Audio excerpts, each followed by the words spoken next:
Somewhere in a museum drawer, there's a human skull. It's 10,000 years old, and its mouth is in better shape than yours. Every tooth sits in a clean, straight line. The wisdom teeth grew all the way in, with room to spare, not one cavity anywhere. And this person never brushed once. No floss, no toothpaste, never sat in a dentist chair in their life. Here's the part that should bother you. This wasn't luck. It wasn't good genes. And it wasn't because they ate less sugar. The real reason is stranger than any of those, and it's still happening right now inside your mouth. Because when it comes to teeth, you are the strange one. That hunter is normal. Pull up almost any skull from before farming and you see the same thing over and over. Straight teeth, no braces. Wisdom teeth that fit. Barely a rotten tooth in the whole bunch. These were people living rough, with no medicine, no clean water, no comfort, and near-perfect mouths. Now look inside a modern skull. Crowded rows, twisted molars. Wisdom teeth jammed sideways into the bone. Cavities patched over with metal and plastic. We've made getting teeth pulled a normal teenage rite of passage, right up there with a driver's license. Every year, millions of young people lie back in a chair while a surgeon drills 4 perfectly healthy teeth out of their skull, and everyone just shrugs. Think about what that actually means. A whole species that mostly can't fit its own teeth inside its own head. And crooked teeth? That's the small problem. Because the same thing that crowds your teeth is quietly doing something else. Something that changes how well you breathe at night while you're asleep and have no idea it's happening. We'll get there. Hold that thought, because it's the strangest part of this whole story. First, we have to solve the mystery. And your brain is already reaching for the wrong answers. Thence, wrong answer number 1. We just evolved worse teeth. Sounds fair? But the timing kills it. This whole change shows up in a few thousand years. And evolution does not redo the skull of an entire species that fast. The genes didn't have time. Wrong answer number 2. Ancient people died young, before their teeth could go bad. Also, no. A crooked tooth or a trapped wisdom tooth doesn't slowly appear with age. If the jaw were too small, you'd see the crowding right there in a teenager's skull. In the ancient bones, you don't. There was room to spare. And, wrong answer number 3, the big one. Sugar. We all know sugar rots teeth, so that must be the whole story. Dios, here's where it gets interesting. Sugar is real, and it explains the cavities. That part's true. But stop and think about what sugar can't do. Sugar cannot twist a tooth sideways. It cannot drive a wisdom tooth deep into the bone. It cannot shrink the space inside a jaw. Crowding and trapped teeth aren't about decay. They're about size and shape. And a candy bar has never once changed the shape of someone's face. So the genes didn't move fast enough. Dying young explains nothing, and sugar only covers the cavities. Something else is reshaping the human mouth, and it's doing it inside a single lifetime. To understand what, you have to understand something about bone that most people never learn. Bone is not a dead scaffold you're born with and stuck with. Bone is alive, and it listens. Push on it. Stress it. Work it hard while the body is still growing, and it answers by building itself thicker, denser, stronger, exactly where the load is. Leave it alone, ask nothing of it, and it stays thin and small. The body is relentlessly cheap. It only ever builds what it's forced to build. You can watch this happen in astronauts.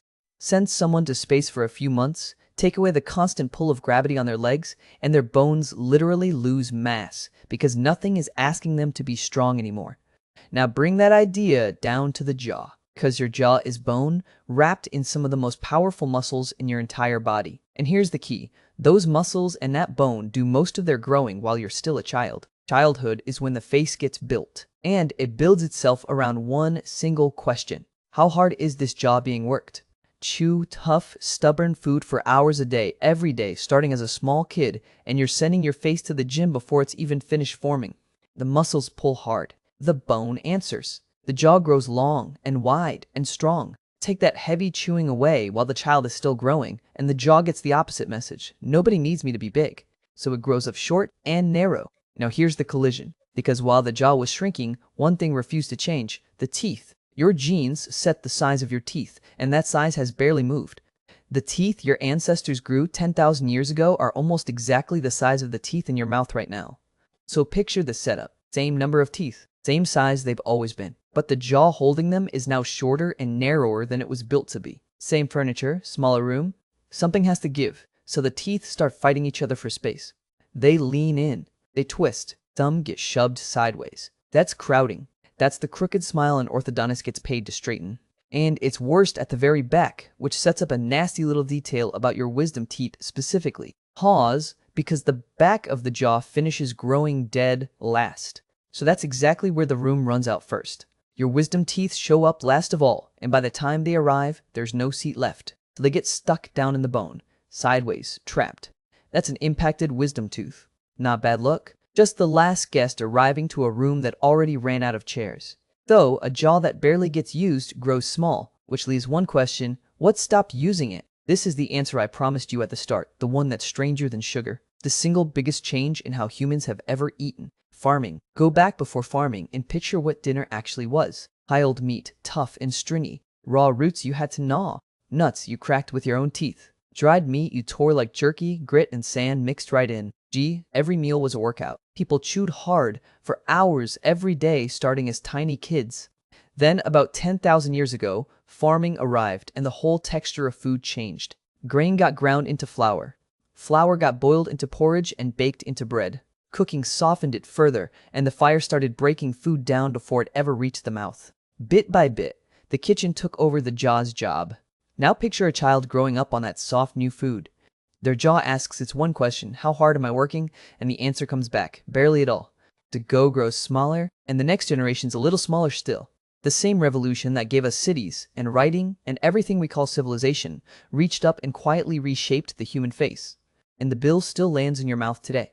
Now, a good story isn't proof, so let me show you how we actually know this. Scientists have dug up long lines of skeletons from the same region, burials that stretch right across the years when a people switched from hunting to farming. And you can watch the change happen, in order, in the bone. As the food softens, the jaws shrink. The teeth start to crowd. Both curves climb together at the same moment. Then they found it again, and again. Group after group, all over the world, wherever farming took hold. And here's the detail that seals it.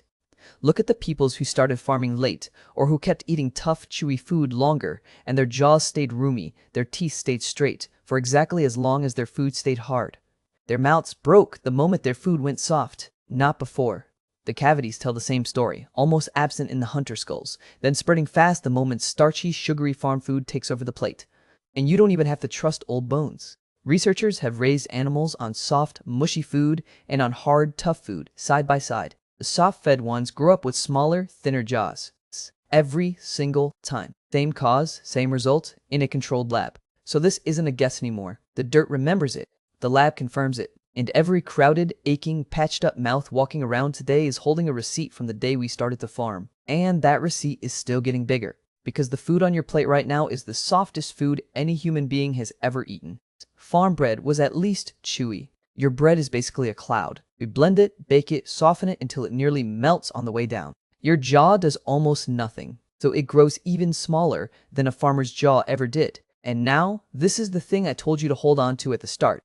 Your crooked teeth are the least of it, because a jaw that's too small doesn't just run out of room for teeth. It runs out of room for the airway sitting right behind them. The tongue gets pushed back, the throat gets narrower, and at night, when every one of those muscles relaxes, that tight little space can collapse. So you breathe through your mouth, you snore, and sometimes the gap closes so far that you actually stop breathing. For a few seconds, again and again, all night long, without ever knowing it happened. Doctors call it sleep apnea. And a shrinking jaw is one of the biggest reasons it keeps climbing. So think about that next time someone gets braces. Or a healthy tooth yanked to make room. Or a jaw surgically cut and reset. None of it fixes the cause. It just patches a design problem we've been dragging around for 10,000 years. So what's really going on inside your mouth? You were built for one world, and you're living in a completely different one. Scientists actually have a name for this whole category of problem. They call it a mismatch disease. For 2 million years, your ancestors tore into tough, wild food, and your genes still expect exactly that.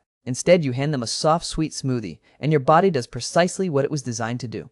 The world just changed the rules underneath it. Now, can you fight back?